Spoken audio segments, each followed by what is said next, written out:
Hello, good evening, सत श्री अकाल सबको। ये है इंडियन इकोनॉमिक डेवलपमेंट का लेक्चर एंड सिलेबस हम लोग कंप्लीट कर चुके हैं। साथ में सारा वन शॉट वीडियो में भी पढ़ लिया। उसके बाद हमने कुछ इंपॉर्टेंट डेट्स देखे, कुछ इंपॉर्टेंट पर्सनालिटीज के बारे में बात की। आज से हम लोग इंडियन इकोनॉमी के क्वेश्चन आंसर्स को प्रैक्टिस करना शुरू करेंगे। कहीं ना कहीं जो हमारे बिल्कुल सिंपल थ्योरी बेस्ड क्वेश्चंस रहते हैं कि जमींदारी सिस्टम को डिफाइन करो या फिर एलपीजी पॉलिसी क्या है बताओ, वो तो हम मान के चलते कि कहीं ना कहीं इतना सब सुनने के बाद हम लिख पाएंगे। दिक्कत आती है जब हम लोग वैल्यू बेस्ड क्वेश्चंस देखते हैं या फिर हम लोग फेस करते हैं एमसीक्यू क्वेश्चन। वहां पे कहीं ना कहीं हम थोड़ा सा प्रॉब्लम फेस करते हैं कि भाई क्या लिखा जाए। एंड इंडियन इकोनॉमी में काफी हद तक क्वेश्चंस हॉट यानी कि हाई ऑर्डर थिंकिंग क्वेश्चंस या फिर एनालाइज एंड एवोल्यूशन बेस्ड यानी कि वैल्यू बेस्ड क्वेश्चंस आपको ज्यादा देखने को मिलते हैं। तो हम अब स्टार्ट करेंगे उनमें से कुछ क्वेश्चंस को डिस्कस करना कि जहां पे आपसे पूछ लिया जाता है, आपको एक डिलेमा में डाल दिया जाता है, कंफ्यूजन में, कि आप बताओ आप इस सिचुएशन में क्या करोगे। उस तरीके के क्वेश्चंस को हम कैसे आंसर कर सकते हैं। जो हमारे फर्स्ट कुछ चैप्टर्स हैं 1947 से लेके जो हमारी नई इकोनॉमिक पॉलिसीज आई हैं वहां तक के जो हमारे चैप्टर्स हैं, आज के लेक्चर में अपन लोग उसके रिलेटेड क्वेश्चन आंसर्स को देखेंगे। नेक्स्ट लेक्चर में हम अगले चैप्टर्स की बात करेंगे। शुरू करते हैं। सबसे पहला क्वेश्चन आपके पास है कि लीगली जो जमींदारी सिस्टम ऑफ लैंड रेवेन्यू है हैज बीन अबॉलिश्ड, उसको हटा दिया गया, खत्म कर दिया गया इन इंडिपेंडेंट इंडिया, इंडिया के आजाद होने के बाद। Yet Indian agriculture continues to be in the state of backwardness, उसके बावजूद भी आज जो इंडिया का एग्रीकल्चर है वो कहीं ना कहीं बैकवर्ड है। What is your opinion on the principal reason for this? कहीं ना कहीं अब आपका फोकस क्या होना चाहिए जब आप इस तरीके के क्वेश्चन को फेस कर रहे हो। यहाँ पे आपका सिर्फ एक ओपिनियन मांगा गया है कि यार एक प्रॉब्लम हमने सॉल्व कर दिया फिर भी दिक्कत आ रही है। तो आपको यहाँ पे इन क्वेश्चंस को अटेम्प्ट करने का सिंपल तरीका यही होगा कि जो पढ़कर आए हो उस पर फिर जाओ। एग्रीकल्चर में सिर्फ जमींदारी सिस्टम ही प्रॉब्लमैटिक थी या और भी कुछ दिक्कतें थी? और भी कुछ दिक्कतें थी, जैसे फ्रेगमेंटेशन बहुत ज्यादा थी, उसका भी हल किया था गवर्नमेंट ने। लो प्रोडक्टिविटी थी, ठीक है, एक्सेट्रा एक्सेट्रा, बहुत सारी दिक्कतें थी। तो क्या सारी दिक्कतें सॉल्व हो गई थी? वहां से आपको ढूंढना पड़ेगा कि क्या क्या दिक्कतें अभी भी रहती थी। बहुत ज्यादा पॉपुलेशन एग्रीकल्चर पे आज भी डिपेंडेंट थी, बाकी सेक्टर्स कम ग्रो हुए थे, एटसेट्रा एटसेट्रा। इस तरीके के रीजंस आप क्या करोगे, ढूंढ कर लाओगे, देन आप लोग क्या करोगे, इसका आंसर फ्रेम करोगे। देखो यहाँ पर मेरे पास लिखा हुआ है, despite abolition of zamindari system poverty continues to be pervasive in Indian agriculture owing to two reason. Backwardness क्यों होगा किसी भी चीज में? ग्रोथ नहीं हो पा रहा। ग्रोथ क्यों नहीं होगा? क्योंकि रोकड़ा नहीं है, एज इन मनी नहीं है उस इन्वेस्टमेंट को करने के लिए जो आपको ग्रो करने में हेल्प करे। तो यहाँ पे कहा कि जमींदारी सिस्टम तो हटा दिया, लेकिन आज भी जो लोग एग्रीकल्चर कर रहे हैं वो काफी क्या है, गरीब है। दो रीजंस है इसके। क्या रीजंस है? The bulk of Indian farmers are small and marginal holders. एक तो जो भी फार्मर्स है वो बहुत बहुत बड़ी यानी कि बहुत बहुत एरिया में फार्मिंग नहीं कर रहे हैं। कंपैरेटिवली लैंड होल्डिंग्स काफी छोटी छोटी है, जिसकी वजह से वो पुअर है, मार्जिनलाइज्ड है। Small and marginal holdings are not conducive to the adoption of innovative techniques of farming. अगर आप एक छोटे पीस ऑफ लैंड पे फार्मिंग कर रहे हो तो आप बहुत ऑब्वियसली मॉडर्न टेक्नोलॉजी तो अफोर्ड ही नहीं कर पाते ना। अफोर्ड कर पाते तो आपका लैंड भी तो बड़ा ही होता। इसको बात समझ में आ रही है कि अगर इनपुट आपके पास लैंड एक छोटा है तो आप ऑब्वियसली उसके ऊपर वाली चीजें भी ज्यादा महंगी अफोर्ड नहीं कर पाओगे, यानी कि मॉडर्न टेक्निक्स अफोर्ड नहीं कर पाओगे। तो कहीं ना कहीं छोटी लैंड होल्डिंग्स होने की वजह से मॉडर्न टेक्निक्स को हम इक्विप नहीं कर पा रहे हैं एंड उसकी वजह से ग्रोथ नहीं हो पा रहा है, प्रोडक्टिविटी बढ़ नहीं पा रही है। The delivery mechanism related to financial help by the state is grossly inefficient and effective. क्या बोला गया? और जो क्रेडिट का सिस्टम है कि स्टेट क्या करती है, हेल्प प्रोवाइड कर रही है, लोन प्रोवाइड कर रही है, फाइनेंसेस प्रोवाइड कर रही है फार्मर्स को, वो काफी क्या है, इनएफेक्टिव और इनएफिशिएंट है। बढ़िया काम नहीं कर रहा है, इफेक्टिव काम नहीं कर रहा। एक सिंपल सा आंसर फॉर्म हो गया, हाँ है ना। मुद्दा ये नहीं है, ऐसे आप क्वेश्चन एक देख लोगे, चलो इसका आप स्क्रीनशॉट ले लोगे, एक देख लोगे, दो देख लोगे, 10 पढ़ लोगे, पर पेपर में तो कहीं से भी पूछ सकते हैं ना। इसको डिकोड करने का मेथड क्या है कि आपको समझना पड़ेगा कि क्वेश्चन में आपको एक स्टेटमेंट दिया जाएगा एंड उस स्टेटमेंट के अराउंड सोचो कि आपको क्या पता है। यहाँ पर हाईलाइट किया गया कि जमींदारी सिस्टम हटाने के बाद भी बैकवर्डनेस है, तो बैकवर्डनेस के पहले अपने दिमाग में और कारण ढूंढो क्या क्या हो सकते हैं, फिर देखो कि उनमें से कौन से कारण आज भी सॉल्व नहीं हुए हैं एंड वही आपका क्या हो जाएगा, आंसर हो जाएगा। क्योंकि यही तो पूछा कि बताओ क्या रीजंस है इस सिचुएशन के, है ना। चलो सेकंड क्वेश्चन देखते हैं। कह रहे MNCs multinational corporation are dominating the Indian industrial sector and are offering stiff competition to small scale industry. How do you compare this situation with the one under British rule when the Indian handicrafts were exposed to stiff competition from machine made products of Britain? क्या बोल रहे हैं, कहते आज हमने अपने देश में मल्टीनेशनल कॉर्पोरेशंस को अलाउ कर दिया, उनकी वजह से हमारी जो डोमेस्टिक इंडस्ट्री उनका कोई प्रोडक्ट खरीदना नहीं चाहता। वो लोग क्या सोचते हैं कि बाहर वाला प्रोडक्ट बढ़िया है, सस्ता है, इस तरीके की चीजें आती है माइंड में। तो कहते हैं ये सिचुएशन, आज का सिचुएशन कैसे अलग है उस पुराने जमाने के सिचुएशन से जब लोग ब्रिटिशर्स का मशीन मेड गुड खरीदना चाहते थे, हमारी हैंडीक्राफ्ट इंडस्ट्री से परचेज नहीं करना चाहते। सोच, ये कहीं ना कहीं क्वेश्चंस जो होते हैं वैल्यू बेस्ड क्वेश्चन या हाई ऑर्डर थिंकिंग क्वेश्चन, ये आप 10 पढ़ लो, 15 पढ़ लो, 20 पढ़ लो, वो सिर्फ इसलिए पढ़ते हो ताकि आपका दिमाग चलना शुरू हो। पेपर की तैयारी नहीं हो रही होती, दिमाग चलना शुरू हो जाएगा तो पेपर में जो भी चीज पूछी जाएगी वहां पे आपका दिमाग चले। तो इन क्वेश्चंस को आपको रेगुलर टच में रहना है, समझते रहना है कि अच्छा यार मैं इस सिचुएशन में क्या सोचता हूँ। आपको अपने दिमाग को डेवलप करना है। अगर आप सोचोगे कि मैं ये जो भी आंसर्स लिखे हुए हैं बस इन्हें याद कर लेता हूं, तो जरूरी थोड़ी पेपर में यही है। पेपर में क्या आएगा वो प्रिडिक्ट यहां पर नहीं किया जा सकता, चाहे मैं कितना भी कह दूं कि मैंने इंपॉर्टेंट ये उठाया, बट स्टिल अगर एक भी चीज बाहर से आती है आप बोलोगे अरे हमारे तो 4 नंबर कट गए, इसमें से तो आए। ऐसा नहीं होता। इन क्वेश्चंस का मतलब ही ये होता है कि आपका दिमाग चालू हो, इंजन गर्म करो, उसके बाद रेस तो जो पेपर में आएगा उसी हिसाब से देनी पड़ेगी। चलो पढ़ते हैं।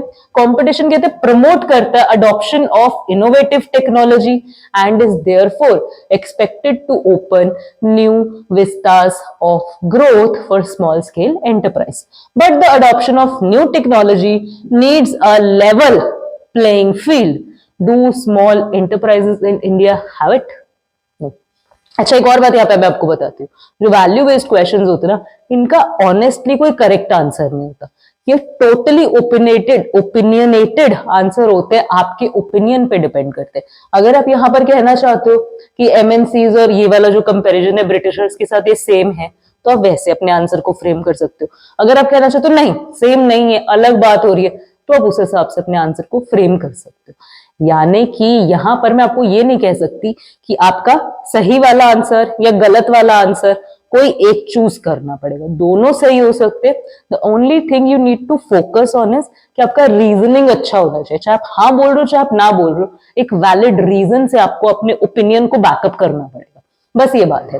Competition promotes the adoption of innovative technology, कहते कंपटीशन अगर होगा यानी कि बात हो रही है अगर एमएनसीज को अलाउ किया जाएगा तो डोमेस्टिक कंट्री के अंदर कंपटीशन बढ़ेगा लोकल फर्म्स और इंटरनेशनल फर्म्स के बीच में, एंड उस कंपटीशन को खेलने के लिए या पेसअप करने के लिए जो लोकल वाले हैं यानी कि जो डोमेस्टिक इंडस्ट्रीज है वो भी क्या करेंगी, नई नई टेक्नोलॉजी लेके आएंगी, उनका भी क्या होगा, ग्रोथ होगा। कह रहे इसीलिए expected to open new vistas of growth, जिसकी वजह से जो स्मॉल स्केल इंडस्ट्रीज है वो और क्या कर जाएंगी, ग्रो कर जाएंगी। लेकिन but the adoption of new technology needs a level playing field कहते हैं, लेकिन अगर आप किसी को कंपटीशन में फेंक रहे हो तो दोनों के पास ग्राउंड तो सेम होना चाहिए ना। एक को आप ये नहीं कह सकते ना कि तुम भागो सीधी सड़क पे और एक को आप बोलो कि तुम पहाड़ पर भागो, और फिर दोनों का टाइम मैच करो कि ये 1 किलोमीटर कितने में भागा, ये 1 किलोमीटर कितने में भागा। ऐसे कंपैरिजन नहीं हो सकता। वही कह रहे कि लेवल ऑफ प्लेइंग फील्ड क्या होना चाहिए, बराबर होना चाहिए।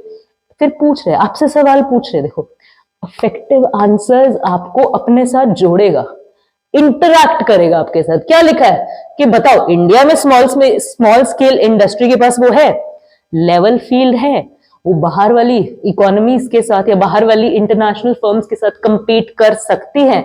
जवाब क्या होगा? नहीं is the answer. Small enterprises in India do not get enough funds at a low rate of interest as the MNCs can manage. कहते दिक्कत कहाँ है कि इंडिया की फर्म को वो फंड, वो लोन नहीं मिलता कम इंटरेस्ट रेट पे जो एमएनसीज क्या कर लेती है, अफोर्ड कर लेती है, एमएनसीज ले लेती है। Accordingly they will fail to upgrade their technology to make it competitive. बात तो कॉम्पिटिशन की है ना, बढ़ना चाहिए, उससे बेटर होगा, लेकिन कह रहे कॉम्पिटिशन ही नहीं बढ़ेगा, डोमेस्टिक के पास पैसा ही नहीं कि वो एमएनसीज जैसी कंपनीज को क्या कर सके, compete कर सके। Also they will fail to spend as much as on advertisement and publicity as the MNCs can do to capture the market। और क्या कह रहे हैं कि एडवर्टाइजमेंट में या पब्लिसिटी पे भी एमएनसीज जितना खर्च नहीं कर पाएंगी and end of the day market उतना कैप्चर नहीं कर पाएंगी। Thus survival of small enterprises in the face of stiff competition from the MNCs seems to be doubtful। कहते इसीलिए हमें क्या लग रहा है, कहीं ना कहीं हम डाउट कर रहे हैं कि जो हमारी स्मॉल एंटरप्राइज है वो सरवाइव कर पाएंगी। This is a situation is definitely comparable with the one when the Indian handicrafts were exposed to stiff competition। कहते बिल्कुल क्वेश्चन में सही कंपेयर किया है कि आज का सिचुएशन उसी टाइम की तरह हो गया जहां पर इंडियन हैंडीक्राफ्ट एक कंपटीशन फेस कर रही थी मशीन मेड गुड्स के साथ। Products of Britain during the British rule in India. However, the difference is that whereas during the British rule, destruction of small enterprises could be taken as the consequence of colonial exploitation by the foreign government in India, no such situation exists in India now। कहते बस फर्क क्या है कि पहले जो खत्म किया गया था हैंडीक्राफ्ट इंडस्ट्री को वो किसी फॉरेन गवर्नमेंट द्वारा किया गया था जो इंडिया में आके बैठी हुई थी, लेकिन आज ऐसा कोई सिचुएशन नहीं है। It is all a matter of competition in the wake of new economic policy promoting liberalisation, privatisation, globalisation of the industrial sector. कहते लेकिन आज के टाइम में इसको कहीं ना कहीं एज कॉम्पिटिशन ही देखा जाएगा न्यू इकोनॉमिक पॉलिसी के चलते, जहां पे हम प्राइवेटाइजेशन, ग्लोबलाइजेशन और लिबरलाइजेशन की बात कर रहे हैं। हाँ या ना? अच्छा, अब एक और काम करना, जैसे जैसे क्वेश्चंस आते जा रहे हैं ना, क्वेश्चन नोट करो, अपने हिसाब से इसका आंसर फ्रेम करो। ये थोड़ी रट्टा मारना, कितना याद करोगे, कितने चैप्टर्स है, कितने क्वेश्चंस हो जाएंगे, कितने क्वेश्चंस रटते रहोगे? रट्टा मारने की जरूरत ही नहीं है। थोड़ा सा अपने को क्या करना है, चीजों को समझना है। एंड यार देखो, जहां पर हमसे याद करके कुछ डेट्स पूछियो वो तो देखो मुश्किल लगता है, यहाँ तो आपका ओपिनियन ही मांग रहे हैं, बोल रहे तुम बताओ। ओपिनियन तो हम अपना दे ही सकते हैं कि यार मुझे ये चीज पसंद है, ये नहीं पसंद, ये चीज समझ में आती, ये चीज नहीं समझ में आती, ये पॉलिसी अच्छी लग रही है, नहीं अच्छी लग रही। ओपिनियन की ही बात हो रही है इन क्वेश्चन में। तो देखो, what flaws do you find in your education system that contributes to the problem of unemployment in the country? Now this is totally कि तुम बताओ यार तुम्हारे एजुकेशन सिस्टम में क्या प्रॉब्लम है, तो तुम यहाँ पे चीजें लिख सकते हो कि हमें जो चीजें पढ़ाई जा रही हैं उनकी एप्लीकेबिलिटी उतनी नहीं होती है इन रियल लाइफ, एंड जो रियल लाइफ स्किल्स है वो हमें नहीं सिखाई जा रही। छोड़ो यहाँ पर क्या लिखा हुआ, खुद लिखो इसका आंसर। हाँ है ना, कि हमें अगर अपना रियल लाइफ अकाउंट मेंटेन करना है तो वो हमें नहीं सिखाया जाता। अगर हमें अपना रियल लाइफ फाइनेंशियल मैनेजमेंट करना है, मंथली बजट बनाना है, वो हमें नहीं बनाना आता। गवर्नमेंट बजट हमने सीख लिया, लेकिन ये हमें नहीं पता कि अपना मंथली बजट कैसे बनाने का है। इस तरीके की चीजें आप यहाँ पर आंसर में डाल सकते हो, आपका ओपिनियन है। यहाँ पर क्या लिखा हुआ है, education system in India lakhs vocationalisation. Vocationalisation का मतलब होता है ऐसी स्किल्स या ऐसे कोर्सेज जो आपको वोकेशनल एक्टिविटीज यानी कि जो स्किल बेस्ड एक्टिविटीज होती है वो करने में हेल्प करते हैं। जैसे अगर आप पोट्री सीख लो, पेंटिंग सीख लो, सिंगिंग सीख लो, कोई साइबर स्किल सीख लो, कोई एथिकल हैकिंग सीख लो, कोई इस तरीके के जो भी हमारे पास कोर्सेज अवेलेबल होते हैं उसे बोला जाता है वोकेशनल कोर्सेज। तो कहते हैं इंडिया में जो सिस्टम है उसमें वोकेशनलाइजेशन नहीं, बच्चों को रियल लाइफ स्किल ही नहीं सिखाया जा रहा। It is a degree oriented without imparting skill to the degree holders to look for avenues of self-employment. It causes excess supply of labor seeking white-collar jobs, thus contributes to unemployment in the country. कहते हैं यार बच्चों के पास skill ही नहीं है, degree तो आ गई है, यानी कि अभी आप लोग सब 12th पास तो हो जाओगे, लेकिन अगर मैं आपको बोलूं कि गवर्नमेंट का बजट एनालाइज करके बताओ, कर दोगे? आप लोगों ने गवर्नमेंट बजट पढ़ा है ना इकोनॉमिक्स के अंदर, अगर मैं आपसे बोलूं करके बताओ, कर दोगे? अगर मैं आपसे कहूं कि मैं आपको कंट्री की सारी ट्रांजैक्शंस दे रही हूँ, बीओपी बना के दिखाओ, बना दोगे? या फिर जो 4 हेडिंग्स आपको बताई गई है, बोरोइंग्स, इन्वेस्टमेंट और ये कैपिटल वाली, सॉरी करंट वाली, बस वही 3-4 हेडिंग्स में अगर चीजें हुई तो ही डाल पाओगे। बहुत सारी ट्रांजैक्शंस होगी, बना लोगे बीओपी? ये सवाल है। फॉरेन एक्सचेंज कैसे काम करेगा, कर लोगे डिटरमाइन? हेजिंग पढ़ आए हो, लेकिन अगर बैठा दूं वो देकर फॉरेन एक्सचेंज मार्केट खोलकर, तो हेजिंग कर लोगे? यही प्रॉब्लम है कि जो डिग्रीज है वो क्या है, कहीं ना कहीं जो भी डिग्रीज है वो पीस ऑफ पेपर बन रहे हैं, जिसको लेकर अब आप लोग व्हाइट कॉलर जॉब्स ढूंढोगे कि यार मुझे काम मिल जाए, मुझे काम मिल जाए, लेकिन एक्चुअली आपको वो काम करना आता ही नहीं है। अगर हम लोग कॉमर्स के स्टूडेंट है, अकाउंट्स आपको बोले कि आपके साथ में जो दुकान है, गली मोहल्ले में कोई दुकान है, इसका अकाउंट बना के बताओ, आप लोग बना लोगे? खुद से हमें सवाल पूछना पड़ेगा। प्रॉब्लमेटिक है ना, मतलब ये चीज है, ये पढ़ लिया लेकिन करना नहीं आ रहा, वही तो लिखना है यहाँ पे कि एजुकेशन सिस्टम में प्रॉब्लमेटिक क्या है, क्यों लोग अनएम्प्लॉयड? क्योंकि सब लोग डिग्री का पेपर उठा के व्हाइट कॉलर जॉब मांग रहे हैं, एंड इतनी जॉब है नहीं, यानी कि लेबर सप्लाई ज्यादा है, लेबर डिमांड उतना इकोनॉमी के अंदर नहीं है, जिसकी वजह से कंट्री में क्या हो रहा है, अनएम्प्लॉयमेंट हो रहा है ना। Do you find the concept of market forces in contradiction with the concept of comprehensive planning in India? Write your opinion with the logical reasoning. Question को समझना बहुत जरूरी है। यहाँ पे बोला है कि मार्केट फोर्सेस यानी कि मार्केट की डिमांड सप्लाई की फोर्सेस इज कॉन्ट्राडिक्शन, यानी कि अलग अलग बातें हैं, with the concept of comprehensive planning. Comprehensive planning कहा जाता है जो हम 5 ईयर प्लान बनाते थे, उसे बोलते थे कि आप एक कॉम्प्रिहेंसिव प्लानिंग कर लो। वहां पे गवर्नमेंट का इंटरफेरेंस आ जाता था, हाँ है ना। तो वो कहते हैं कि गवर्नमेंट मार्केट डिमांड सप्लाई को कंट्रोल करती थी, ठीक है, कॉम्प्रिहेंसिव प्लानिंग में। एंड अगर हम मार्केट फोर्सेस की बात करें, अपने हिसाब से डिमांड हो रहा है, अपने हिसाब से सप्लाई। कह रहे कि ये दोनों अलग अलग कॉन्सेप्ट है। अगर आप बोलते हो मार्केट पे छोड़ा तो छोड़ो ना, अगर आप बोल रहे हो कॉम्प्रिहेंसिव प्लानिंग कर रहे हो, फिर आप चीजें मार्केट पर नहीं छोड़ रहे हो, तो एक कॉन्ट्राडिक्टरी बातें हैं दोनों, हाँ या ना। तो कहते हैं आप अपना ओपिनियन बताओ इस बात पे विद अ लॉजिकल रीजनिंग। क्या लिखोगे यार? कहीं ना कहीं देखो कॉन्ट्राडिक्टरी तो है। अगर आप चीजें क्या कर रहे हो, खुद प्लान कर रहे हो, ठीक है, एंड मार्केट फोर्सेस पे नहीं छोड़ रहे, या फिर आप मार्केट फोर्सेस पे छोड़ रहे हो तो खुद प्लान नहीं कर रहे, साथ में कैसे जाएंगे? जा सकते हैं। अगर हम कहें कि मार्केट फोर्सेस पे छोड़ा हुआ है, हम सिर्फ रेगुलेशन का काम कर रहे हैं, हम क्या कर रहे हैं, चीजों को बस मैनेज करने की कोशिश कर रहे हैं, डिमांड सप्लाई अपने हिसाब से ही चलेगी। लेकिन जहां हमें लगेगा कि डिमांड सप्लाई ड्रास्टिकली कुछ अफेक्ट डाल रही है इकोनॉमी के अंदर, वहां पे हम थोड़ा सा कंट्रोल कर लेंगे ना।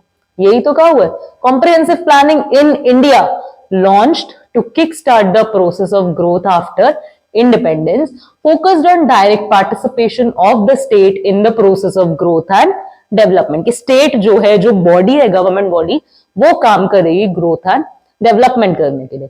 It is stressed the need for a leading role of public sector enterprises, allowing private enterprise to play only a secondary role। क्या बोला हुआ है कि ये हम जोर दिया गया इस बात पे कि जो पब्लिक सेक्टर एंटरप्राइज है वो एक लीडिंग रोल ले एंड प्राइवेट सिर्फ एक सेकेंडरी रोल ही प्ले करे, to the extent that private sector was not allowed to enter certain areas of production activity. No you feel like यहाँ पे कुछ अलग लिखा हुआ है, हम लोग यही तो पढ़कर आए हैं। जो इंडस्ट्रियल पॉलिसी रेजोल्यूशन रेवोल्यूशन जो भी था वो आया था, उसमें यही तो लिखा हुआ था कि गवर्नमेंट ने ए बी सी 3 कैटेगरीज की कंपनी बना दी थी कि यहाँ पे तो सिर्फ गवर्नमेंट ही काम करेगी, बी में गवर्नमेंट एंड मिलके काम कर लेंगे प्राइवेट सेक्टर, सी में चलो प्राइवेट काम कर सकते, यानी कि रिस्ट्रिक्शन ही था कि कुछ प्रोडक्शन एक्टिविटीज में आप लोग प्राइवेट सेक्टर घुस नहीं सकता। Free play of the market forces was certainly inhibited, कहीं ना कहीं रोका गया था free play of market forces को। It was also inhibited to extend that controls and quotas were widely practiced as a strategy of planning in India। कहते इतना ज्यादा हम लोग प्लान करके चल रहे थे कि मार्केट फोर्सेस को हम किससे कंट्रोल कर रहे थे, कोटाज लगा के, रिस्ट्रिक्शंस लगा के हम कंट्रोल कर रहे थे। Yet comprehensive planning in India should not be misinterpreted as the model of growth that did not allow free play of the market forces। कहते इतना सब कुछ हुआ है, पर ये मत समझ लेना कि यहाँ पर सिर्फ स्टेट का ही कंट्रोल है, यानी कि सिर्फ कॉम्प्रिहेंसिव प्लानिंग ही होगी, फ्री प्ले अलाउड ही नहीं है, ऐसा नहीं है। क्या लिखा हुआ है? The fact of matter is that it was a model of growth that regulated the free play of market forces। यही तो हमने बात की थी कि ऐसा नहीं है कि फ्री प्ले था ही नहीं, था पर उसको कॉम्प्रिहेंसिव प्लानिंग क्या कर रही थी, रेगुलेट कर रही थी, मैनेज करने की, कंट्रोल करने की थोड़ा कोशिश कर रही थी। In a manner such that scarce resources of the country were most optimally utilized, promoting growth and social justice। कहते इस तरीके से ताकि कंट्री के रिसोर्सेज यूज हो सके, ताकि जो ग्रोथ है एंड सोशल जस्टिस है वो प्रमोट हो सके। ये हम कितने भी क्वेश्चंस पढ़ ले, it's always gonna be new, it's always gonna be कि आपका इस पे क्या ओपिनियन है, क्या टेक है। डू शेयर विद अस, अपने आंसर्स लिख के हमें व्हाट्सएप कर सकते हो, टेलीग्राम पे शेयर कर सकते हो। Now that agriculture in India has witnessed green revolution, do you think we should shift our focus from agriculture to industrial development? ये तो देखो एग्रीकल्चर में तो ग्रीन रेवोल्यूशन आ गया, कहते तो अब क्या आपने कोई सोचना चाहिए कि एग्रीकल्चर तो ग्रो हो गया, अब इंडस्ट्री की तरफ मूव करो, इंडस्ट्रियल सेक्टर को डेवलप करने में काम करो। तो आंसर क्या होगा? नहीं, we should not think of shifting focus from agriculture industry to industry. In fact both of sectors are distinct significance in the context of growth and development। तो जनरल सी बात है कि एक चीज को छोड़ के दूसरे को थोड़ी डेवलप करेंगे, दोनों को ही हमें क्या करना चाहिए, दोनों की डेवलपमेंट पे ही काम करना चाहिए। Third line, Indian economy unfortunately after green revolution the government of India became a little overconfident with regard to investment in agriculture sector। पर कहते जो बात है गलत नहीं है, ये तो हुआ, इंडिया की जो गवर्नमेंट थी उन्होंने ग्रीन रेवोल्यूशन लाने के बाद एग्रीकल्चर से अपना ध्यान थोड़ा सा हटा लिया, इन्वेस्टमेंट थोड़ा सा हटा लिया, सोचा कि यार अब तो एग्रीकल्चर अपने आप ही ग्रो कर जाएगा, लेकिन the focus was placed more on industry rather than agriculture. LPG जो पॉलिसीज है वो सारी इंडस्ट्रियल सेक्टर पर ही बेस्ड है, डोमेस्टिक मार्केट पर ही बेस्ड है, एग्रीकल्चर मार्केट की तो बात ही नहीं हो रही है। Consequently there are emerging uncertainties of agriculture production and there is no sustainability। कहते क्योंकि ध्यान इंडस्ट्री पे किया एग्रीकल्चर को छोड़ के, तो एग्रीकल्चर क्या हो गया, एग्रीकल्चर गड़बड़ मार गया। एग्रीकल्चर में हमने क्या देखा कि अनसर्टेनिटीज होने लगी, ग्रोथ क्या हो गया, कम हो गया। The growth rate of agriculture output has slumped to become notional और इवन नेगेटिव। एग्रीकल्चर के हालात काफी बुरे हो गए, जो आउटपुट वो काफी गिर गया। If there are examples of farmers coming suicide and if this number is rising from sources to the centuries, scores to the century, then the loss of focus on agriculture cannot be dismissed as a criticism।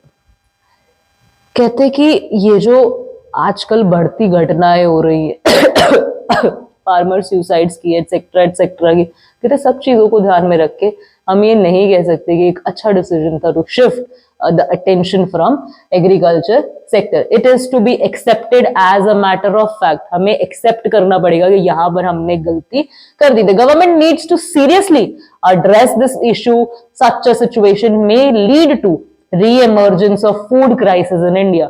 कहते government को इस चीज पे बिल्कुल ध्यान देना चाहिए बहुत ज्यादा, क्योंकि अगर फार्मर्स में गड़बड़ हुई, फार्मिंग सेक्टर में गड़बड़ हुई, तो सारे देश में गड़बड़ होगी, क्योंकि फार्मर क्या है, हमारे अन्नदाता है। अगर वो उगाएंगे नहीं तो तुम लोग खाओगे क्या?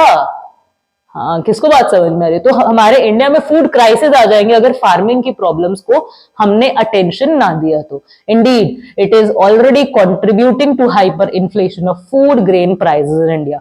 आज के टाइम पे कह रहे ऑलरेडी जो फूड ग्रेन प्राइसेस है वो हाइप पे जा रहे हैं, बिकॉज हमने एग्रीकल्चर को निग्लेक्ट किया है। नाउ यहाँ पे नोट क्या कर सकते हैं, एक अच्छा आंसर जब भी हम फ्रेम करते हैं वहां पे हम कुछ ना कुछ ऐसे इंस्टांसेस इंट्रोड्यूस करने की कोशिश करते हैं, ऐसी लाइंस इंट्रोड्यूस करने की कोशिश करते हैं जो कि दिखाते कि हम कनेक्टेड है। जैसे यहाँ पर जब हमने बात की, क्वेश्चन तो सिर्फ सिंपल ही था ना कि एग्रीकल्चर से हम लोगों को क्या शिफ्ट कर जाना चाहिए इंडस्ट्री की तरफ। ग्रीन रेवोल्यूशन आ चुका है क्योंकि एग्रीकल्चर डेवलप हो चुका है। पर यहाँ पे देखो छोटी छोटी बातें लिखी गई, जैसे फार्मर कमिट कर रहे हैं सुसाइड, उस वजह से हम कह सकते हैं कि एग्रीकल्चर का हाल बुरा है, या फिर हाइपर इन्फ्लेशन है फूड ग्रेन्स में। इस तरीके के जो मिनी मिनी पॉइंट्स है ना, जो आपको अपनी सोसाइटी से मिलते हैं, जब आपके आंसर में वो दिखते हैं ना, तो जो एग्जामिनर होता है उसको लगता है कि आप कनेक्टेड हो, आपको चीजें पता है, आपने चीजों के लिए एफर्ट पुट किया। एंड एक चीज रिमेंबर दिस फॉर लाइफ, कि जहां पर आपका एफर्ट दिखेगा ना, कि like if somebody can see that you have put in effort, तो वो अप्रिशिएट ऑटोमेटिकली हो जाएगा। Don't do it for appreciation, खुद के लिए करो, पर समझो कि आपका एफर्ट जब तक किसी काम में नहीं आ रहा ना, तब तक इट्स नॉट कि वो सामने वाला कनेक्टेड नहीं फील करता। सो हेयर जब भी आप अपना आंसर लिख रहे हो, जब भी आप खुद को प्रेजेंट कर रहे हो कहीं भी, जब आप वहां पर एफर्ट पुट इन करते हो ना, तो सामने वाले को वो चीज रियलाइज होती है, वो आपके एजेंडा के साथ कनेक्ट करते हैं। देन जहां पे कनेक्शन बिल्ड हो गया वहां पे बात बन गई। चलो, do you think technical change in agriculture is more important than institutional reforms? कहते जो नया नया टेक्नोलॉजी आया, क्या वो बढ़ाना ज्यादा इंपॉर्टेंट है मार्केट डेवलप करने से? हाँ है ना, जो हमें बोला इंस्टीट्यूशनल रिफॉर्म्स क्या हो जाएंगे, जहां पे मार्केट डेवलप की जाती है, ठीक है, जो सिस्टम पे काम किया जाता है। Both technical as well as institutional reforms are to be taken as complementary to each other, one cannot be taken as a substitute of the other. India has lacked institutional reforms, particularly with regard to the size of holdings. कहते कि यार ऐसे नहीं होता, तुम कह रहे हो एक चीज को चूज कर लो दूसरे को छोड़ दो, कहते दोनों चीजें साथ साथ ही जाएंगी ना। अगर टेक्निकल रिफॉर्म्स लाओगे, सिस्टम से हमने बहुत बढ़िया तरीके से सामान उगा लिया, लेकिन उस सामान को रखने के लिए जगह ही नहीं है, उस सामान को बेचने के लिए मार्केट ही नहीं है, दिक्कत दिक्कत दिक्कत। कहते दोनों चीजें साथ में डेवलप होंगी। कहते इंडिया में तो इंस्टीट्यूशनल का वैसे ही बड़ा इशू है। कहते कि आज तक जो स्मॉल स्मॉल लैंड होल्डिंग्स है, हम उसको कलेक्टिवाइज ही नहीं कर पाए, यानी कि बड़ी लैंड होल्डिंग्स में कन्वर्ट ही नहीं कर पाए। मार्जिनल होल्डर्स ही बहुत ज्यादा है, बड़ी दिक्कत वाली बात है। Bulk of farming population in India continues to be small holders. They are subsistence farmers. Subsistence farmers होते हैं, subsistence farming होता है जब खेती बाड़ी की जाती है खुद की जरूरतों को पूरा करने के लिए, मार्केट में बेचने को नहीं। Focusing on security of food for the family, आज भी कहते फार्मर सब्सिस्टेंस फार्मिंग कर रहे हैं ताकि घर के लिए खाना उगाया जा सके, घर खर्च चलाया जा सके। They are wary of shifting to commercial farming, वो कमर्शियल फार्मिंग की तरफ शिफ्ट करना नहीं चाहते। They lack the means to adopt innovative techniques of production even when they are aware of such techniques which would cause multiple rise to their farm output. Thus, we can say that while the role of technology is not denied in rising farm incomes, it must be supported by institutional reforms. कहते कोई deny नहीं कर रहा कि technique की जरूरत है, technology की जरूरत है फार्म प्रोडक्ट्स बढ़ाने के लिए, लेकिन इंस्टीट्यूशन की भी जरूरत है। इंस्टीट्यूशनल रिफॉर्म्स के बिना टेक्निकल रिफॉर्म्स काम में नहीं आ पाएंगे। हाँ या ना, बात समझ में आई। चलो next question, what would you favour the idea of offering protection to domestic industry? ये है ग्लोबलाइजेशन के पर्सपेक्टिव से क्वेश्चन आपसे पूछा जा रहा है, जो डोमेस्टिक इंडस्ट्री उसको प्रोटेक्ट किया जाना चाहिए। नाउ अगेन यहाँ पे फेवरेबल आंसर भी हो सकता है, अगेंस्ट भी हो सकता है। यहाँ पे आपके पास ऑप्शन है कि आप क्या सोचते हो कि डोमेस्टिक इंडस्ट्री को बचा के रखना चाहिए क्योंकि अभी वो बच्चा है, अभी वो फाइट नहीं कर सकता मार्केट कंपटीशन के साथ। या फिर आप सोचते हो कि बच्चे को जंग के मैदान में उतार दो, जंग लड़ लड़ के जल्दी बड़ा हो जाए। दोनों परसेप्शन एग्जिस्ट करते हैं, आप दोनों के हिसाब से अपने आंसर को फ्रेम कर सकते हो। यहां पे क्या लिखा हुआ है, protection of domestic industry implies protection from global competition. It is achieve through imposition of high tariff duties on imports, ताकि बाहर का सामान देश के अंदर ना आए। One may subscribe to this strategy so long as domestic industry is in the infant stage of growth, reflecting high cost of production and low productivity. क्या बोला हुआ है, वन मे नॉट आएगा, ठीक है, मे नहीं आएगा, कहते तब तक हम नहीं ये करेंगे जब तक हमारी डोमेस्टिक इंडस्ट्री कहाँ है, हाई इनफैंट स्टेज में, बेबी स्टेज में अपने, एंड अभी वो हाई कॉस्ट ऑफ प्रोडक्शन उसको लग रहा है एंड ज्यादा उसकी प्रोडक्टिविटी नहीं है, तो आप उसे कंपटीशन में अभी नहीं फेंक सकते हो, तैयार नहीं हो। In such a situation protection will provide a stable domestic market in the industry. कहते हैं इस केस में जब बच्चे वाली स्टेज में हमारी इंडस्ट्रीज है तो उसे प्रोटेक्ट करना ही बेस्ट ऑप्शन होगा। But once the domestic industry is established and it starts generating surplus for reinvestment, it must be exposed to international competition so that it no longer exploits the domestic market like a monopolist। कहते फिर क्या करो, जब कहते एक बार बच्चा बड़ा हो गया, फिर ऐसे नहीं कि उसको बस उसी सर्कल में रखना, उसको बाहर निकालो, क्योंकि अगर वो वही उसी सर्कल में रहेगा फिर वो डोमिनेट करना स्टार्ट कर देगा, कंज्यूमर्स को तंग करना स्टार्ट कर देगा, फिर उसको कंपटीशन में फेंक दो। कंपटीशन में फेंकोगे फिर वो रियलाइज करेगा, अच्छा मुझसे भी बेटर बेटर लोग पढ़े, मैं और बेटर करूंगा। तो हाँ या ना, चलो। It is only when expose to competition the industry will diversify and modernise itself. Diverse होगी, अपनी ब्रांचेस फैलाएगी एंड मॉडर्नाइज होगी, नई नई टेक्निक्स अपनाएगी। Thus while protection is recommended in the initial stage of growth, it would not be a prudent strategy for industrial growth becomes a self-sustaining process। because आएगा यहाँ पे, it would not be prudent strategy once the industrial growth becomes a self-sustaining process। कह रहे हैं कि ideal रहेगा तब तक उसको प्रोटेक्ट करना जब तक वो इनफैंट स्टेज में, लेकिन जब वो अपना री इन्वेस्टमेंट जनरेट कर पा रहा है, खुद की जरूरतें पूरी कर पा रहा है, उसके बाद उसको कंपटीशन में फेंकना जरूरी हो जाता है।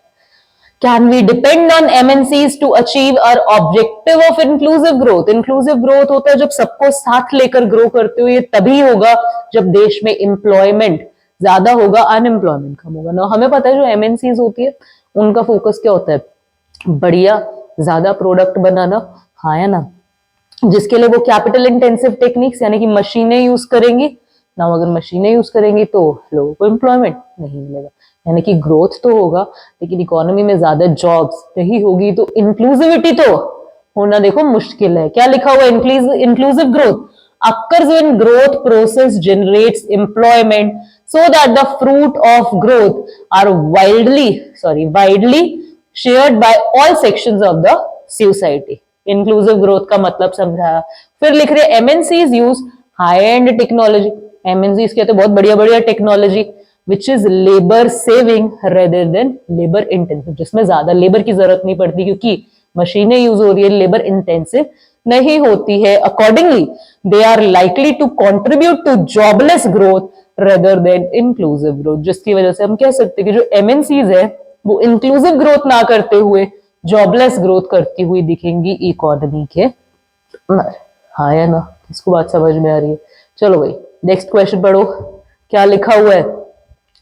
Should India rely more on import substitution rather than export promotion to improve its balance of trade, import export of goods. बोल रहे हैं कि इंडिया को रिलाई करना चाहिए ज्यादा इंपोर्ट सब्स्टिट्यूशन पे rather than export promotion. Import होता है जब हम बाहर से सामान मंगाते हैं एंड एक्सपोर्ट होता है जब हम अपने देश से बाहर सामान सप्लाई करते हैं। तो इंपोर्ट सब्स्टिट्यूशन का क्या मतलब होगा कि आपने बाहर से सामान मंगवाना बंद करके खुद के देश में आप सामान प्रोड्यूस कर रहे हो। इंपोर्ट का आपने सब्स्टिट्यूट ढूंढ लिया है। एक्सपोर्ट प्रमोशन का मतलब होगा कि ऐसे गुड्स प्रमोट किए जाए जिन्हें हम बाहर की मार्केट्स में सेल कर सके। क्या लगता है आपको? सवाल सिंपल है कि कहते हैं हम इंपोर्ट सब्स्टिट्यूशन पे हमें फोकस करना चाहिए एक्सपोर्ट प्रमोशन को छोड़ के। क्या ये बात सही है? अगेन यहाँ पे आपके आंसर हो सकते हैं, हो सकता है आपको लगे कि हाँ इंपोर्ट सब्स्टिट्यूशन एक सही तरीका है, सही आइडिया है, क्योंकि इंपोर्ट अगर हम इंपोर्ट सब्स्टिट्यूट कर देते तो हमारी डोमेस्टिक इंडस्ट्री क्या करेगी? ग्रो करेगी। आप लिख सकते हो कि नहीं, इंपोर्ट सब्स्टिट्यूशन सिर्फ करने से कुछ नहीं होगा, क्योंकि सारी दुनिया की मार्केट्स कनेक्ट कर रही हैं, हमें भी उनकी मार्केट के साथ क्या करना पड़ेगा? कनेक्ट करना पड़ेगा, ताकि हम क्या कर सके? ग्रो कर सके। आंसर पढ़े उन्होंने क्या लिखा हुआ है। अच्छा, एक और भी टेक्निक होती है, instead of being a hard liner and एक ही फॉर्म में आंसर देना, आप काफी diplomatic and balanced out answers भी लिख सकते हो कुछ क्वेश्चंस के, जहां पे आप दोनों ही पहलुओं को एक्सप्लेन कर दो कि देखो ये चीज है क्योंकि ऐसा ऐसा है, लेकिन ये भी तो हो सकता है अगर ऐसा ऐसा हो तो। समझते हैं? देखो क्या होगा, आंसर पढ़ते पहले इसका अपन लोग, ठीक है? यहां से इसका आंसर शुरू होगा। एक मिनट, ये पिछले क्वेश्चन का आंसर है, ये एमएनसीज वाला आंसर फिर से लिख दिया गया गलती से, यहां से पढ़ना शुरू कर। Answer, in the wake of globalisation the policy of import substitution, globalisation का मतलब लिख दिया साथ में, when market economies are increasingly shifting to the policy of free trade, कि सारी मार्केट्स आपस में क्या रहे? इंटरकनेक्टेड रहे दुनिया भर की, and tariffs are being moderated, tariffs कम किए जा रहे हैं, इंपोर्ट ड्यूटीज कम की जा रही है।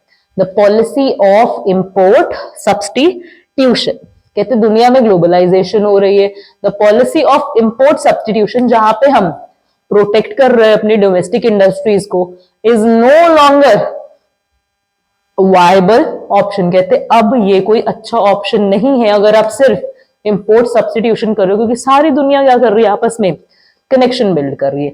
India has to rely on the policy of export promotion to improve the balance of trade, क्योंकि बाहर सामान बेचेंगे तभी तो बाहर से फॉरेन एक्सचेंज आएगा, फॉरेन एक्सचेंज आएगा तभी तो बाहर से कुछ सामान और खरीद पाएंगे जिसकी हमें जरूरत है, हाँ या ना? However, we can certainly focus on greater domestic output so that our import bills are reduced। कहते एक्सपोर्ट प्रमोशन तो करने का है, लेकिन कहीं ना कहीं ध्यान में ये भी रखने का है कि इंपोर्ट सब्स्टिट्यूशन छोड़ने का नहीं है। इंपोर्ट के बिल कम हो, बाहर से हम कम सामान मंगाए, इसीलिए डोमेस्टिक इंडस्ट्रीज को भी प्रमोट करते रहते। देखो आंसर कितना बैलेंस हो गया ना, किसी भी चीज को एकदम 100% फेवर नहीं किया यहाँ पे हमने, एक बैलेंस्ड डिप्लोमेटिक अप्रोच रखा अपना आंसर लिखने का। But it would be more through competition rather than the policy of protection. कहते कि यार हम लोग इंपोर्ट सब्स्टिट्यूशन करेंगे, लेकिन कहते कैसे करेंगे? टैरिफ्स लगा के नहीं, कहते प्रोटेक्शन से नहीं करेंगे, हम लोग कंपटीशन में रह के करेंगे। कहते खोल दो मार्केट्स, उसके बाद भी हम बाहर से कम सामान मंगवाने की कोशिश करेंगे, खुद की डोमेस्टिक इंडस्ट्रीज को बिल्ड करने की कोशिश करेंगे। And technology which is labour saving, हाँ या ना? मेरे को लग रहा है यहाँ पे हमने ओके ये यहां से शुरू होगा, हाई एंड एमएनसीज, ठीक है। बच्चा बताए क्या हो गया, यहाँ पे हमने आंसर लिख लिया गलत, तो हम ना यहां से शुरू करेंगे, ये वाली जो चीज है ये यहां से शुरू होगी। Inclusive growth occurs when growth process generates employment to the fruit of growth are widely shared by all sections of the society. MNCs are high in technology which are labor saving। कहते देखो मैं समझा देती हूँ, answer का निचोड़ के, काफी हौच पौच हो गया। देखो सिंपल क्या बोला है, सबसे पहले उन्होंने बोला कि दुनिया ग्लोबलाइज हो रही है, तो यहाँ पर अगर हम कहें कि हम तो खुद को प्रोटेक्ट करके रखेंगे, ऐसा नहीं चलेगा, ठीक है। ये ऑप्शन, ये पॉलिसी फायदा नहीं करेगी देश को, ठीक है, ग्रोथ नहीं हो पाएगा, हमें फ्री ट्रेड की तरफ शिफ्ट होना पड़ेगा, एक्सपोर्ट सब्स्टिट्यूशन करना पड़ेगा। लेकिन जब हम एक्सपोर्ट सब्स्टिट्यूशन करेंगे तो इंपोर्ट को छोड़ने का नहीं है, इंपोर्ट सब्स्टिट्यूशन को छोड़ने का नहीं है, एक्सपोर्ट प्रमोशन के साथ हमें सामान क्या करने का है, बाहर से कम ही मंगवाने का है, अपनी डोमेस्टिक इंडस्ट्रीज को ही बेटर करने का है। चैलेंज फिर हाईलाइट कर रहे हैं कि दिक्कत क्या आती है, ये हमें क्यों करना है, डोमेस्टिक इंडस्ट्रीज को क्यों बड़ा करना है, क्योंकि अगर मल्टीनेशनल कंपनी सारे मार्केट को कैप्चर कर लेंगी तो वो यूज करेंगी capital intensive technique, labour intensive techniques नहीं यूज करेंगी। एंड अगर लेबर इंटेंसिव टेक्निक नहीं है मतलब लेबर को काम नहीं मिल रहा है, मतलब देश में अनएम्प्लॉयमेंट है, मतलब जॉबलेस ग्रोथ हो रहा है देश के अंदर, जो कि हम नहीं चाहते। इसीलिए हम क्या चाहते हैं, एक इंक्लूसिव ग्रोथ हो, जिसके लिए हम बैलेंस्ड अप्रोच रखेंगे एक्सपोर्ट, प्रमोशन और इंपोर्ट सब्स्टिट्यूशन का। हाँ या ना? किसको इतनी बात समझ में आ रही है? चलो आगे देखें। 10th question, exports from India have tended to lag behind our imports. What do you think is the principal reason behind it? कहते हैं जो इंडिया का एक्सपोर्ट है वो कम होता है, इंपोर्ट ज्यादा होता है। तुम्हें क्या लगता है इसका कारण क्या है? क्या कारण है? We have failed to promote our exports to the desired extent basically because of our low competitive power in the international market. कहते हैं हम लड़ते ही नहीं है, कहते हैं वो फाइटिंग स्पिरिट नहीं है, हम अच्छा प्रोडक्ट बना के उनके प्रोडक्ट के सामने खड़ा नहीं करते। On the other hand imports have continued to expand largely because these are essential goods like oil and defence goods. कहते हैं इंपोर्ट्स इसलिए बढ़ते जा रहे हैं क्योंकि इंपोर्ट तो हम बहुत ही एसेंशियल गुड्स करते हैं एंड वो सबको ही चाहिए होती है, तेल तो सबको चाहिए ना, तो बाहर से मंगवाना तो ज्यादा पड़ेगा ही ना, इसीलिए हमारे इंपोर्ट बिल्स बड़े होते हैं, एक्सपोर्ट बिल्स कंपैरेटिवली छोटे होते हैं। A massive fall in crude oil prices has led to fall in our exports. Specify one possible reason for it. कहते ऑयल के प्राइसेस क्या हो गए हैं, गिर गए हैं, हमारे एक्सपोर्ट्स कैसे घट गए इस वजह से? सोचो, ऑयल के अगर प्राइसेस गिर गए, आप जहां से ऑयल को क्या कर रहे थे, एक्सपोर्ट कर रहे थे, अब उन कंट्रीज को आप पैसा कम दोगे, यानी कि समझ लेते हैं ये हमारे पास क्या है, इंडिया है, एंड ये हमारे पास क्या है, दुबई है।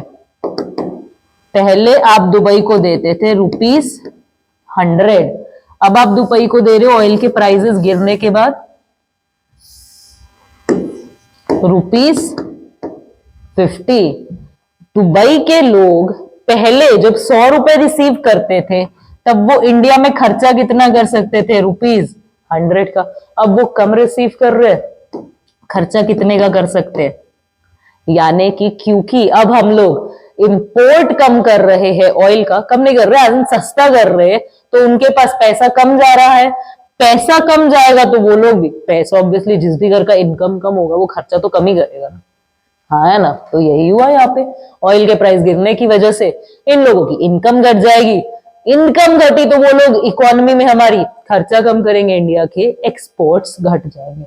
It is true that massive fall in crude oil prices has contributed to fall in our exports. Most important reason for it is that fall in crude oil prices has led to fall in income of oil producing countries, the Gulf countries. Accordingly, their demand for our product has declined, implying a fall in exports. हाँ या ना? बात समझ में आ रही है? 2-4 questions और रह गए, फटाफट देख लेते हैं। Should devaluation always lead to rise in our exports earnings because rupee value of dollar increases? क्या बोल रहे हैं कि जो हमारा डिवैल्यूएशन है, यानी कि जब हम करेंसी की वैल्यू अपनी गिरा देते हैं, यानी कि $1 की जगह पहले ₹80 लगते थे, हम बोले $1 की जगह ₹90 देंगे, कंट्री की वैल्यू हमने गिरा दी, उस कारण कहते कि एक्सपोर्ट्स जो है वो आपके क्या कर जाएंगे, राइज कर जाएंगे। क्या ये बात सही है? लिख रहे हैं व्हेन रूपी value of dollar increases purchasing power of dollar in Indian market increases, यानी कि पहले $1 से ₹80 का सामान आता था, अब उसी $1 से ₹90 का सामान आने लग गया, हाँ या ना? This prompts the foreign buyers to increase their purchase from the Indian markets. However, this is not necessarily lead to a rise in our exports. कहते हैं लेकिन फिर भी जरूरी नहीं है हमारे exports बढ़े। क्यों भाई? Earnings, because while the quantity goods sold arises, price of goods falls in the domestic market. कहते चाहे क्वांटिटी तो ज्यादा भेज दोगे लेकिन अब डॉलर तो पहले से कम ही आएगा ना। किसको बात समझ में आ रही कि नहीं समझ में आ रही? देखो क्या होगा, मान लेते हैं कि पहले $1 था, पहले हम मान लेते हैं $1 था 40 रुपए का। अब उसी डॉलर के लिए मैं 80 रुपए देने को तैयार हो गई। इसको बोलते हैं कि आपने कंट्री को डीवैल्यू कर दिया, मैंने अपनी करेंसी की वैल्यू गिरा दी। ठीक है, ये चीज हमने समझी फॉरेन एक्सचेंज में। नाउ कह रहे हैं कि जब डीवैल्यू हो तो एक्सपोर्ट्स बढ़ जाएंगे। क्यों नहीं बढ़ेंगे? पहले $1 खर्च करता था, 40 रुपए का सामान मिलता था। अब $1 खर्च करेगा तो 80 रुपए का सामान मिलेगा। ऑब्वियसली बंदा ज्यादा परचेज करने की कोशिश करेगा, हाँ है ना। यानी कि समझ लो मटके हैं, हर मटके का प्राइस है ₹40। पहले $1 देके एक मटका आता था, अब $1 देके 2 मटके आएंगे, तो एक्सपोर्ट बढ़ गया है ना। अब वो सवाल क्या पूछ रहे फिर समझो, कहते कि डीवैल्यूएशन करके एक्सपोर्ट बढ़ेंगे, एक्सपोर्ट अर्निंग्स, जो पैसा हम कमा रहे वो बढ़ेगा, क्योंकि रुपी वैल्यू ऑफ डॉलर इंक्रीजेस। क्योंकि डॉलर में $1 देके ज्यादा पैसा मिलेगा, इसलिए बाहर वाले लोग ज्यादा सामान खरीदेंगे। तो आंसर में क्या लिख रहे, कहते कि जरूरी नहीं है। कहते देखो सामान तो वो लोग ज्यादा खरीद लेंगे, एक घड़े की जगह 2 घड़ा खरीद लेंगे, हाँ है ना। पहले $1 में एक ही घड़ा आ रहा था, अब $1 में 2। अब हमें क्या लग रहा है, एक्सपोर्ट ज्यादा हो रहा है, बढ़ गया है, एक की जगह 2 घड़े बिके।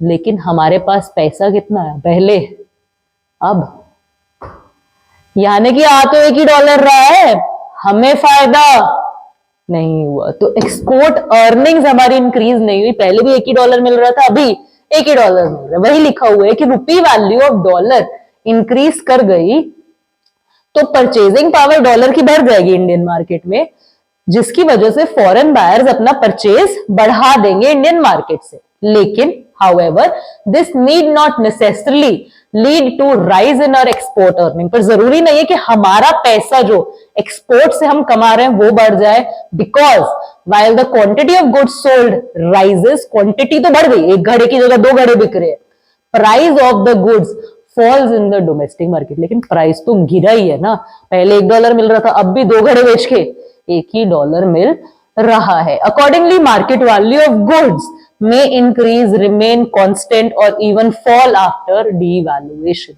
तो कहते हैं जिसकी वजह से जो मार्केट वैल्यू है ₹40 है, वो हो सकता है क्या कर जाए, राइज कर जाए, कुछ भी ना हो, या इवन गिर भी जाए डिवैल्यूएशन करने के बाद। It will increase only if percentage increase in quantity of goods exported happens to be greater than percentage fall in price of the goods। कहते तभी फायदा होगा जब वो क्या करे, जब हमने $1 40 की जगह $1 80 बोला, तो वो एक घड़े की जगह 2 घड़े नहीं, एक घड़े की जगह 5 घड़े अगर खरीद ले, फिर हमारा फायदा होगा, वरना हमारा फायदा नहीं होगा। Write your views on the need of inclusive growth of Indian economy. Is inclusive growth achievable for developing countries like India when exposed to the process of globalization and privatization? इसका अब स्क्रीनशॉट ले लेंगे। Inclusive growth के बारे में हम काफी बात कर चुके हैं, तो होपफुली ये आंसर अब आप लोग पढ़ सकते हैं, अपने हिसाब से इसको आंसर फ्रेम कर सकते हैं, हाँ है ना। चलो ये था हमारा कुल मिला के क्वेश्चंस। हम लोगों ने 13 क्वेश्चंस डिस्कस किए एंड हम लोगों ने ग्लोबलाइजेशन, लिबरलाइजेशन, प्राइवेटाइजेशन तक वाले सारे चैप्टर्स को यहाँ पे कवर अप करने की कोशिश की। अब जो अगले चैप्टर्स है जैसे कि ह्यूमन डेवलपमेंट, एनवायरनमेंट, वो सारे चैप्टर्स हम लोग अगली वीडियो में कवर करेंगे। उसके वैल्यू बेस्ड क्वेश्चंस को देखने की कोशिश करेंगे। पॉइंटर्स जो आप साथ लेकर जा रहे हो अपने, वो यही है कि आप इन्हें कितना भी पढ़ लो, इट्स नॉट अ रट्टा, आप इन आंसर्स को याद नहीं कर सकते हो। ये क्वेश्चन आंसर्स पढ़ने का सिर्फ इतना मतलब है कि आपका दिमाग खुले कि यहाँ पर आपका ओपिनियन मांगा जा रहा है। आपका पॉजिटिव ओपिनियन हो सकता है चीज के लिए, नेगेटिव ओपिनियन हो सकता है। हर ओपिनियन को बैक करो एक अच्छे रीजन के साथ। एंड अगर आप डिसाइड नहीं करना चाहते हो, फिर पॉजिटिव वाला पॉइंट भी वैलिड है, नेगेटिव वाला भी वैलिड है, दोनों लिखो, दोनों का रीजन दो कि यार ये चीज इस वजह से एंड ये चीज इस वजह से। बढ़िया तरीके से आंसर को स्ट्रक्चर करो, बात करो, सवाल पूछो, अगर बीच पे जरूरत लग रही है तो जवाब दो। एक कम्युनिकेशन सिस्टम डेवलप होना चाहिए वैल्यू बेस्ड के क्वेश्चंस के अंदर। और क्वेश्चंस के साथ मिलेंगे जल्दी, तब तक के लिए have a good day, keep learning.